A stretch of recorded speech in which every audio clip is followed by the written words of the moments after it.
안녕하세요. 초등학교 4학년 1단원 큰수입니다. 기억이 나타내는 수는 니은이 나타내는 수의 몇 배인지 풀이 과정을 쓰고 답을 구하세요. 자, 기억에 3이 보입니다. 니은에도 3이 보입니다. 그런데 기억과 니은은 몇 칸이 떨어져 있는지가 중요합니다. 여기서 중요한 것은 기억의 3과 니은의 3이 동일한 수라는 것과 몇 칸이 떨어져 있느냐 하는 것이죠. 한 칸, 두 칸, 세 칸 떨어져 있죠? 세 칸 떨어져 있다는 것이 이 문제의 핵심입니다. 자, 그러면 우리가 숫자 자리에 대해서 한번 다시 공부해 보도록 하겠습니다. 자, 1의 자리, 10의 자리, 100의 자리, 1000의 자리, 만의 자리가 있습니다. 1에다가 10을 곱하면 얼마가 될까요? 10이 되겠죠? 다시 10을 곱하면 얼마가 됩니까? 100이 되겠죠? 자, 여기서 10을 곱하면 얼마가 될까요? 1000이 되겠죠? 1000에 10을 곱하면 만이 됩니다. 즉, 뒷자리에서 10을 곱하면 앞자리가 되는 것입니다. 조금 전 기억과 니은은 세 자리가 차이 났습니다. 한 칸, 두 칸, 세 칸 차이가 나죠? 세 칸 차이가 나는데 숫자가 3, 3으로 동일합니다. 그러니까 한 칸 갈 때 10배, 또 한 칸 갈 때 10배, 또 한 칸 갈 때 10배가 차이가 나므로 세 칸이면 1000배가 차이 나는 것입니다. 이것을 가지고 중학교 1학년 소인수분해에서 2의 세제곱의 약수의 개수는 4개다 라는 것도 설명할 수 있습니다. 시간이 된다면 그것도 설명해 드리도록 하겠습니다. 기억은 니은의 몇 배입니까? 기억과 니은은 세 칸 차이므로 1000배가 되는 것입니다. 자, 그것을 초등학교 4학년 과정으로 한번 해석해 보겠습니다. 기억은 1000만자리의 숫자이므로 얼마를 나타내고, 자, 기억이 나타내는 수를 알고자 한다면 기억에 있는 3을 그대로 쓰고 나머지는 0으로 형태를 바꿉니다. 형태를 바꾸는 게 트랜스폼이죠. 그러니까 03000000 이렇게 표현하면 되겠죠. 3 뒤에 0이 7개가 쓰입니다. 그러니까 3 쓰고 0을 7개를 쓰면 3이 나타내는 수를 알 수 있습니다. 니은은 만의 자리라고 했으니까 얼마를 나타내는가 라고 질문한다면 3은 그대로 쓰고 나머지 숫자는 전부 0으로 바꿉니다. 0으로 트랜스폼하죠. 그러면 3 뒤에 0이 4개 생기는 거죠.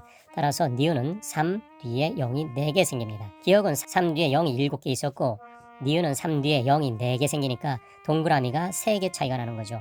동그라미가 3개 차이가 나는 것은 1000배 차이라는 뜻입니다. 기억이 나타내는 수는 니은이 나타내는 수보다 동그라미가 3개 더 많음으로 1000배입니다. 이렇게 설명할 수 있습니다. 어떤 수에서 10만씩 두 번 띄어 세웠더니 253만이 되었습니다. 어떤 수는 얼마인지 너무 복잡하죠? 자, 이것이 초등학교 4학년 문제죠. 초등학교 2학년 문제로 쉽게 바꿀 수 있습니다. 이 만자를 없애면 초등학교 2학년 문제가 됩니다.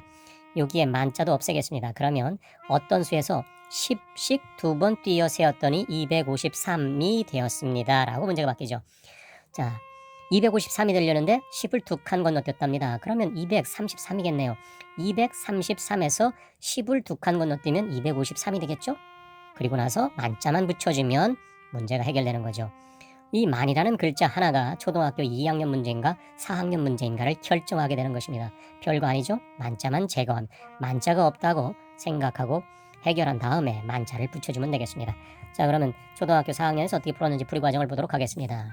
자, 어떤 수에서 10만씩 두 번 띄어세요. 253만이 되었으므로 253만에서 몇씩 거꾸로 10만씩이겠죠? 10만씩 거꾸로 두 번 띄어 세기를 합니다. 하겠죠.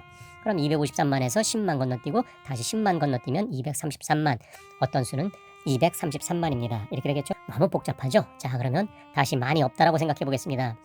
어떤 수에서 10씩 두 번 세어 띄었더니 253이 되었다. 253에서 얼마씩? 10씩 거꾸로 두 번 띄어 세기를 합니다. 253, 243, 233 되겠죠. 거기에 만자를 붙이면 253만, 243만, 233만. 따라서 어떤 수는 233만입니다. 니은이 나타내는, 기억이 나타내는 수는 니은이 나타내는 수의 몇 배인지 풀이 과정을 쓰고 답을 구하세요. 아까보다는 좀 쉬워졌죠? 기억에 7이 있고 니은에도 7이 있습니다. 몇 칸 차이 나나요? 한 칸, 두 칸 차이 나죠? 그러니까 10배, 10배 차이가 나는 겁니다. 똑같은 숫자죠? 그러니까 10배, 10배가 확실합니다. 그러니까 기억과 니은은 두 칸 차이가 나므로 100배 차이가 나는 겁니다. 조금 전에 풀었던 풀이 과정으로 한다면 7이 나타내는 수는 7 뒤에 동그라미가 둘, 넷, 여섯, 8개가 생겼겠죠. 니은이 나타내는 7은 동그라미가 둘, 넷, 6개 생기죠. 7 뒤에 동그라미가 8개 있는 것과 7 뒤에 동그라미가 6개 있으니까 동그라미가 수는 2개 차이가 나겠죠. 따라서 2개 차이라는 것은 100배를 얘기하겠습니다. 자, 어떤 수에서 1억씩 3번 띄어 세웠더니 596억이 되었습니다. 억자를 제거해서 초등학교 2학년 문제로 풀어보겠습니다. 어떤 수에서 1씩 3번 건너뛰었더니 596이 되었다. 자, 그러면 593, 594, 595, 596이죠. 따라서 어떤 수는 593이 되겠네요. 이제 593을 알았으니까 억자를 붙이면 되겠죠. 그러면 어떤 수는 593억이 되겠습니다. 어떤 수는 593억이죠. 2의 세제곱의 약수의 개수는 4개입니다. 그것을 설명하겠습니다. 2의 세제곱이라는 것은 1에다가 얼마를 곱하냐면 2를 곱하는 겁니다. 2를 곱하면 여기가 2가 나옵니다. 다시 2를 곱하면 2의 제곱 4가 나오는 거죠. 다시 2를 곱하면 2의 세제곱 8이 나오는 겁니다. 즉 2의 세제곱이라는 것은 2를 3번 곱한 거, 2를 2번 곱한 거, 2가 1번, 그리고 2가 없는 것까지 해서 4개의 약수를 갖는다는 뜻입니다. 자, 최선을 다하시는 모든 부모님과 모든 학생 여러분을 응원합니다. 여러분은 잘할 수 있습니다. 다음 시간에 또 찾아뵙겠습니다. 감사합니다.